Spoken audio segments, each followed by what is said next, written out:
सुखदेव जी महाराज कहते हैं परीक्षित से कि हे राजन, मैं तुम्हें एक ऐसी कथा सुनाने जा रहा हूँ जिसमें भगवान अपने भक्त की रक्षा करने के लिए स्वयं गरुड़ को पीछे छोड़कर खुद भक्त की रक्षा करने के लिए पहुंच गए। और बताते हैं कि भगवान का क्षीर सागर नाम का एक समुद्र है और उस समुद्र पर त्रिकुट नाम का एक विशालकाय सुंदर सुंदर पर्वत है। और उसकी सुंदरता आप इस बात से लगा सकते हैं कि कहते हैं उस सुंदर पर्वत पर देवता लोग भी स्वर्ग लोगों को छोड़कर वहां पर भ्रमण करने के लिए आया करते थे, वहीं पर समय व्यतीत करने के लिए आया करते थे। वह इतना सुंदर था। और उसकी लंबाई की बात बताते हुए कहते हैं कि वह पर्वत इतना लंबा है, इतना विशालकाय है, 10,000 फीट तो उसकी ऊंचाई है। और जितनी उसकी ऊंचाई है तो मानो उतनी ही उसकी गोलाई, चौड़ाई, लंबाई सब 10,000 फीट तक की है। महाराज, झरने तो वहां पर ऐसे बहा करते हैं मानो कि मोतियों की बूंदें गिर रही हो, मोती गिर रहे हैं ऊपर से, और कोई देखे तो उसको देखता ही रह जाए, उसके ऊपर चकित रह जाए, उसके ऊपर मोहित हो जाए। और उस त्रिकूट पर्वत पर वरुण देव का ऋतुमान नाम का एक उद्यान था जो बड़ा सुंदर था, जिसमें देवनांगाएं, अप्सराएं क्रीड़ा करने के लिए आती थी, क्रीड़ा किया करती थी। अनेक प्रकार के पशु पक्षी उस उद्यान में रहा करते थे। और कहते हैं कि उस पर्वत पर एक बहुत ही घनघोर जंगल था, मानो कि दूर दूर तक कोई किसी का घर ना दिखे, इतना घनघोर जंगल था। उसमें बड़े बड़े शेर, हाथी, अनेक प्रकार के जीव जंतु रहा करते थे। और महाराज, उन सबका सरदार था कौन? गजेंद्र। गजेंद्र नाम का एक हाथी था जो उस जंगल में रहने वाले हर एक पशु का, जो जीव जंतु वहां पर रहा करते थे, उनका सरदार था वह। उसके परिवार भी था, बच्चे थे उसके। और उस हाथी से खरगोश से लेकर के भेड़िए तक, शेर से लेकर के बड़े बड़े टाइगर, चीते उसके शरण में आया करते थे। उसको देख करके ऐसे थरथराते थे कि मानो कि यह खा जाएगा। सब उसको देख के डरते थे क्योंकि वह उन सबका सरदार बन के वहां पर बैठा हुआ था। अब कहते हैं कि समय व्यतीत होने लगा। अब व्यतीत होते होते वर्षा ऋतु से शरद ऋतु आई और शरद ऋतु से ग्रीष्म ऋतु आई और इस प्रकार से गर्मियों का समय आ गया। अब महाराज, ग्रीष्म ऋतु का समय आया तो जैसे ही ग्रीष्म ऋतु का समय आया तो गर्मी इतनी पड़ी कि हर कोई गर्मी से बेचैन होने लगा, हाथी परेशान होने लगा। तो उसने सोचा क्यों ना आज सरोवर में क्रीड़ा करने के लिए जाया जाए। और सोचते सोचते वहां जाने लग गया है, अपने परिवार के साथ, अपने पूरे समूह को लेकर के जाने लग गया। कहाँ? सरोवर में। और जो उस सरोवर का जल था वह अमृत के समान निर्मल एवं पवित्र था, क्योंकि वह तो क्षीर सागर में है वह सरोवर। और क्षीर सागर तो भगवान की शयन स्थली है, भगवान विष्णु वहां खुद रहा करते हैं। और जहां भगवान रहा करते हैं तो समझो फिर वहां का जो सरोवर होगा कैसा होगा, किस प्रकार से वह सरोवर होगा। गजेंद्र ने उस सरोवर में प्रवेश किया और प्रवेश करने के बाद उसने सबसे पहले जल ग्रहण किया और अपनी प्यास मिटाई। और जैसे ही प्यास मिटाई तो उसके बाद वो पहले उसने खुद स्नान करा और अपनी थकान मिटाई। और गजेंद्र था मोह में, और मोह के बस वह अपनी सूंड में जल लेता और अपने बच्चों को नहलाता, अपने परिवार वालों को नहलाता, अपने पूरे समूह को नहलाता, सूंड में पानी भरता, अपने बच्चों के ऊपर छिड़कता, अपनी पत्नी के ऊपर छिड़कता, हर किसी के ऊपर वह जल छिड़कने लगा। अब सुखदेव जी महाराज कहते हैं परीक्षित से कि परीक्षित, जिस समय गजेंद्र उतना उतावला हो रहा था, वह अपने मोह में पड़ा हुआ था, बीवी बच्चों पर जल छिड़क रहा था, अपने साथियों पर जल छिड़क रहा था, उस सरोवर में स्नान कर रहा था, तो प्रारब्धवश उसका पांव एक ग्राह ने पकड़ लिया। और ग्राह कहते हैं मगरमच्छ को। मगरमच्छ ने उसको ऐसा पकड़ा कि मानो वह छुड़ा नहीं पा रहा। अब जो मगरमच्छ है वह है जल का जीव और हाथी जो है वह है जमीन में चलने वाला। इसीलिए मगरमच्छ का जो बल था वह जल में रहने के कारण उसका जल में ज्यादा प्रभाव दिखने लगा, और हाथी का जो बल था वह जल में उतना प्रभावशाली नहीं रहा जितना कि वह जमीन में था। अब गजेंद्र ने सोचा कि यह तो एक साधारण सा मगरमच्छ है, साधारण सा ग्राह है, इसको तो मैं ऐसे ही उठा के फेंक दूंगा। तो वह तुरंत ताकत लगाने लगा, और जब ताकत लगा रहा था तो जितना वह खींचता जाता, जितना वह बाहर निकलने की कोशिश करता जाता, तो जो मगरमच्छ था वह पानी में रहने के कारण, जल में रहने के कारण उसका बल जो था वह अधिक हो गया। और जितना गजेंद्र खींचता जाता उतना ही वह उसको अंदर अंदर पानी में ले जाता जाता। अब जब गजेंद्र ने अपनी पूरी क्षमता लगा दी, पूरी ताकत लगा दी, लेकिन फिर भी उससे काम नहीं चला, तो गजेंद्र ने अपनी पत्नी को आवाज दी, अपने बीवी बच्चों को आवाज दी, अपने पूरे समूह को आवाज दी। और जब समूह वालों ने देखा कि ये इसका पांव पकड़ लिया है किसी ने, तो वह भी अपना ताकत लगाना शुरू कर दिया।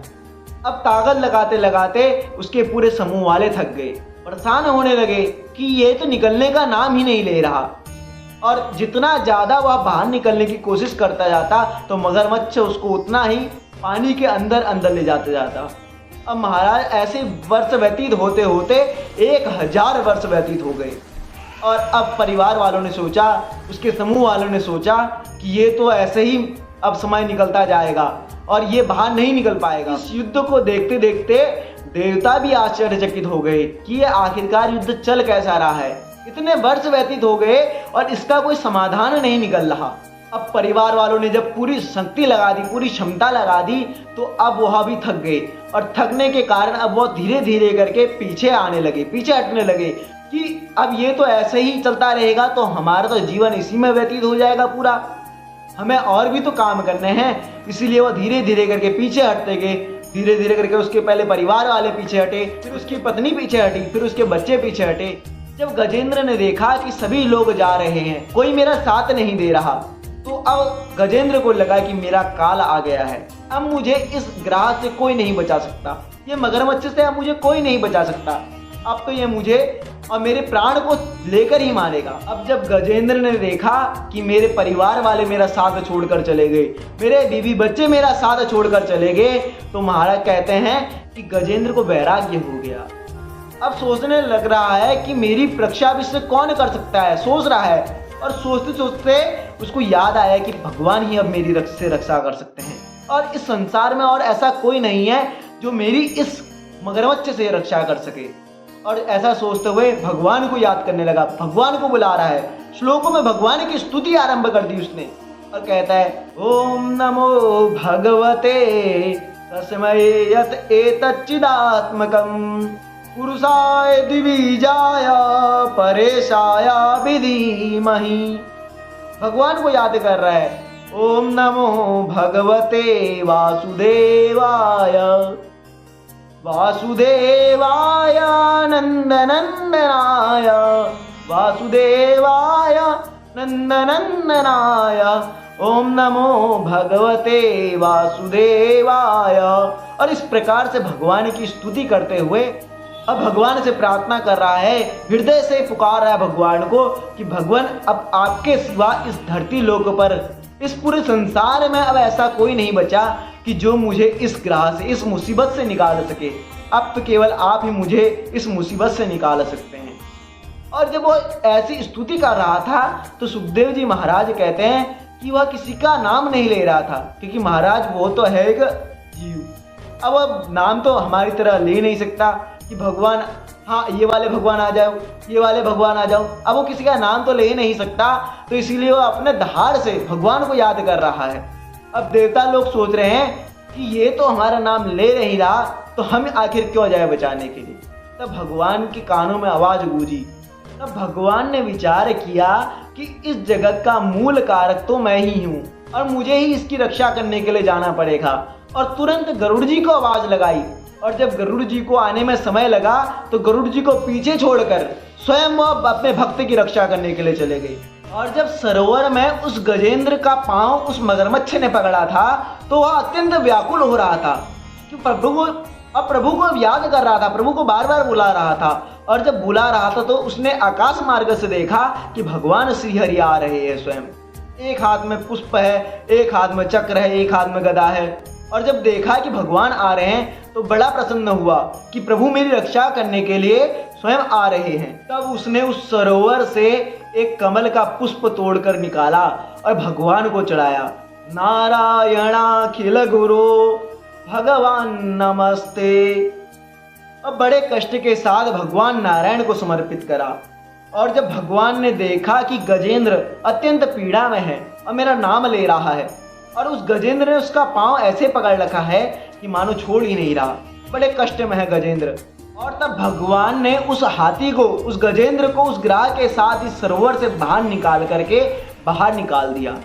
और अपने सुदर्शन चक्र से उस जो गजेंद्र था उसका जो जिसने पांव पकड़ा था मगरमच्छ ने, तो उसका टुकड़े टुकड़े कर दिए, उसका मुंह फाड़ दिया भगवान ने। अब महाराज यहाँ पर एक और बात है, भगवान को तो बुलाया गजेंद्र ने था और भगवान ने आते आते पहले उद्धार करा किसका? उस मगरमच्छ का, जिसने उसको पुकारा भी नहीं था, जिसने भगवान को पुकारा भी नहीं था। तो भगवान ने उसको अपने हाथों से मारकर अपना श्री वैकुंठ धाम प्रदान करा। अब यहाँ पे प्रश्न उठता है कि भगवान ने पहले उसको मोक्ष क्यों दिया, जिसने बुलाया उसको क्यों नहीं दिया? तो हमारा इसका उत्तर है कि भगवान भी पहले उसका ही उद्धार करते हैं। जो भगवान के जो भक्त हैं उनका अगर जाकर पांव पकड़ ले, उनकी शरण में यदि कोई चले जाए तो भगवान भी उसका उद्धार पहले करते हैं, अपने भक्त का उद्धार बाद में करेंगे।